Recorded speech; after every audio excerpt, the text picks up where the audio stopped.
Alright guys, that's the hammer restoration video. I hope you enjoyed it. I certainly had a lot of fun working on this one.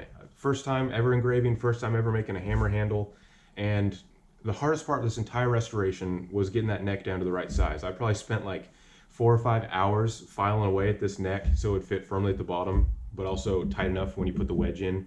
It has a really tight fit. It was worth it in the end though. I'm happy with it. Also guys, I want to give a shout out to a guy named Jason. His channel name is Sparks, Fire, and Baling Wire. He gave me a shout out a couple days ago. He's been commenting on my videos. Super knowledgeable guy. If you want to learn something about rebuilding an engine or see some awesome tractor restoration videos, check out his channel. He knows what he's doing.